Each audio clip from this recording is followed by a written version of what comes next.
belakang secara umum dahulu ya.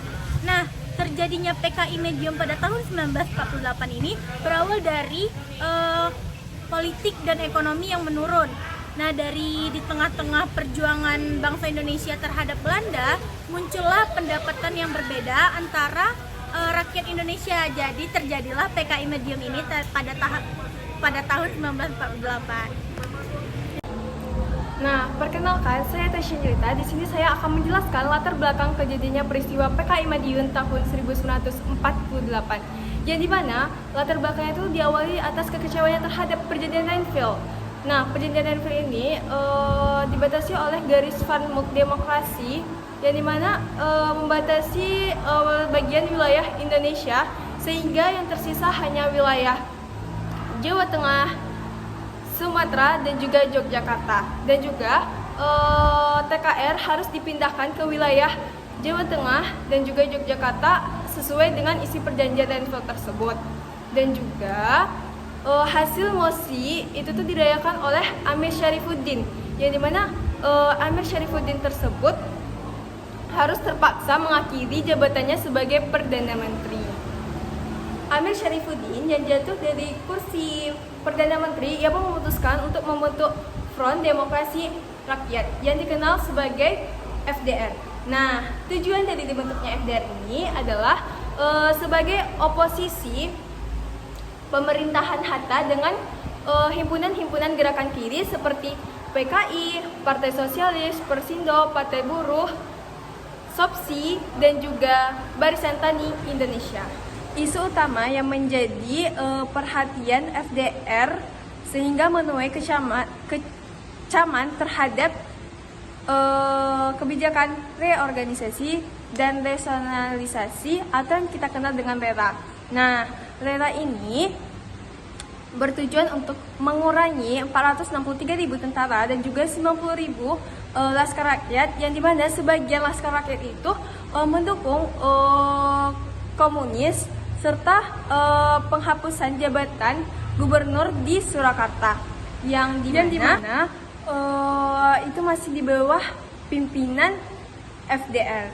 Nah, dengan tujuan akhir untuk mengurangi anggaran, membentuk tentara profesional, serta mengurangi pengaruh oleh komunisme. Gerakan kiri semakin bertambah radikal setelah diutusnya Musso sebagai komunis internasional untuk menyebar komunis dengan membawa kembali konsep baru yang kita kenal sebagai konsep baru perjalanan Musso.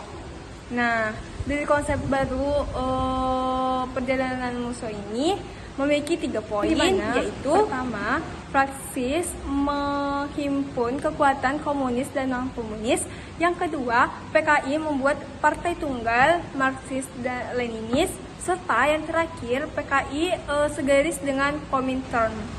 Nah, yang terakhir, dampak komunis dari Jalan Baru ialah pembentukan PKI bawah tanah yang dipimpin oleh Musso dan juga Amir Syarifuddin. Berikut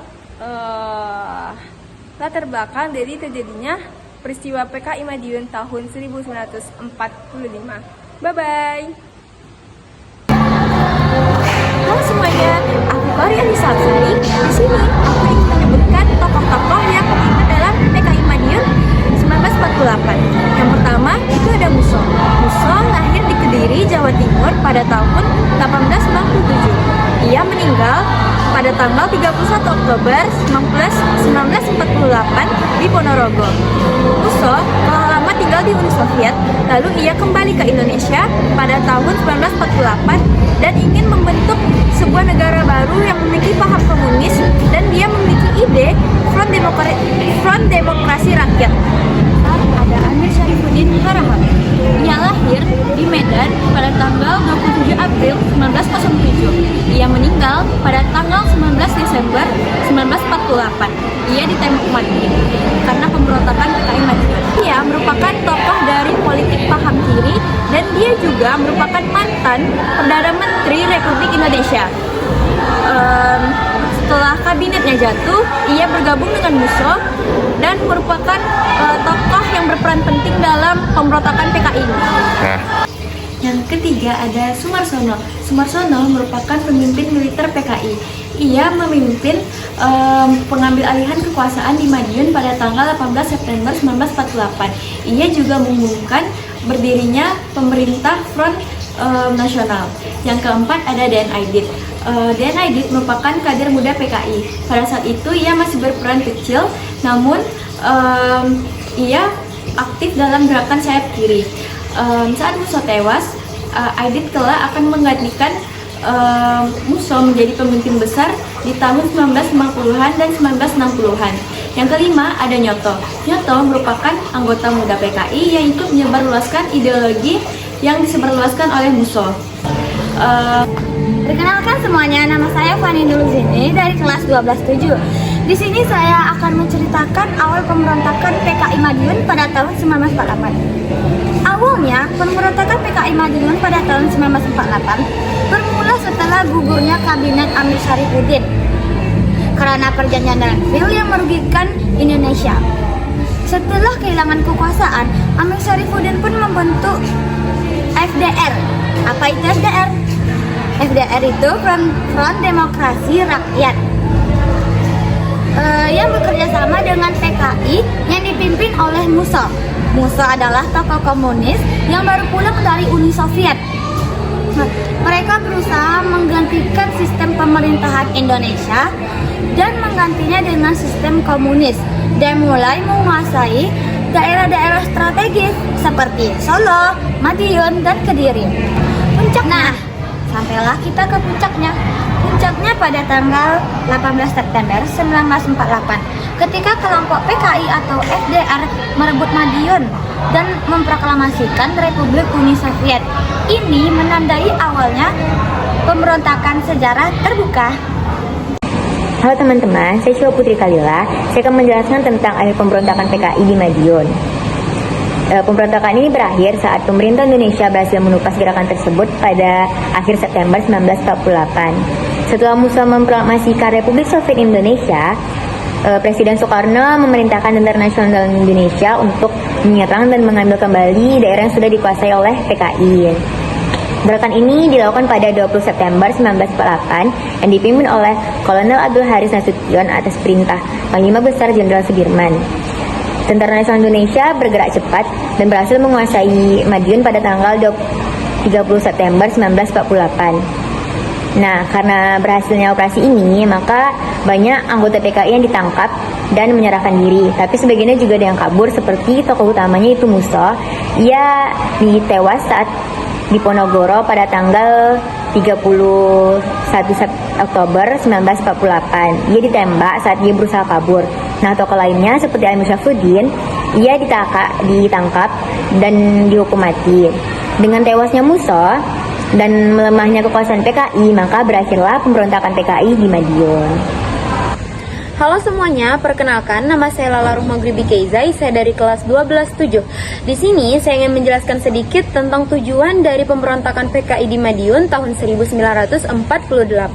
Terjadinya pemberontakan yang dilakukan oleh PKI di Madiun ini memiliki beberapa tujuan, yaitu yang pertama ialah bertujuan untuk mengubah ideologi Pancasila menjadi ideologi komunis. Sesuai dengan namanya, paham yang digunakan oleh PKI ialah komunis. Mereka, kaum komunis, sangat berkeinginan untuk mengubah negara Indonesia yang tadinya menggunakan paham Pancasila menjadi paham komunis. Hal ini dikarenakan anggota yang bergabung di dalam PKI sangat berkeinginan untuk mengubah negara Indonesia menjadi negara komunis. Dengan adanya tujuan ini, maka negara Indonesia terpecah menjadi dua kubu. Ada yang berpegang teguh pada Pancasila dan ada pula yang berpindah ke paham komunis. Kemudian ada pula tujuan yang kedua, yaitu bertujuan untuk meruntuhkan kabinet Muhammad Hatta, rekonstruksi dan rasionalisasi atau RERA.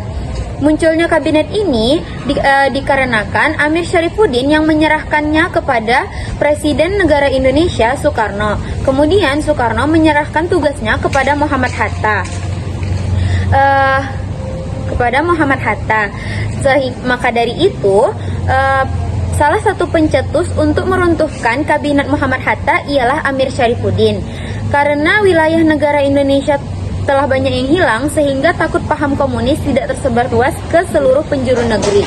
Kemudian tujuan yang terakhir ialah bertujuan untuk menjadikan Musso dan Amir Syarifuddin sebagai presiden dan perdana menteri. Tujuan ini dikarenakan mereka kaum komunis sangat berkeinginan untuk paham komunis menyebar ke seluruh masyarakat Indonesia. Tujuan dari PKI ini mengakibatkan perpecahan dari masyarakat Indonesia menjadi dua kubu, bahkan mengakibatkan banyak oknum yang meninggal dunia akibat dari tujuan PKI ini.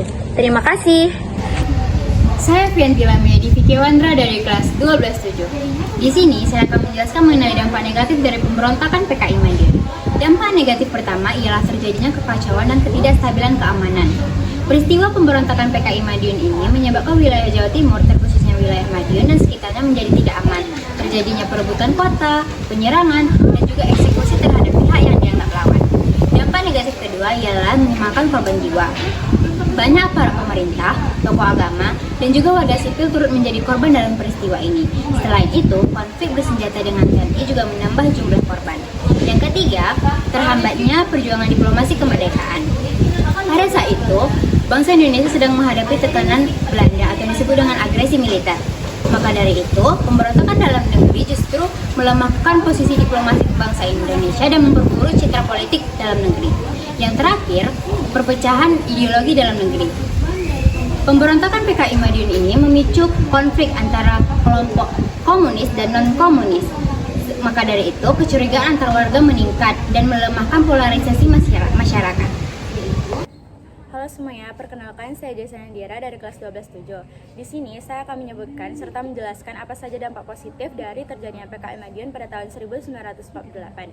Yang dimana diantaranya yang pertama adalah kesadaran politik rakyat. Nah, pemberontakan PKI Madiun ini meningkatkan kesadaran di kalangan rakyat tentang pentingnya menjaga kestabilan politik dan persatuan dalam negara. Hal ini meningkatkan semangat patriotisme dan nasionalisme di kalangan masyarakat Indonesia.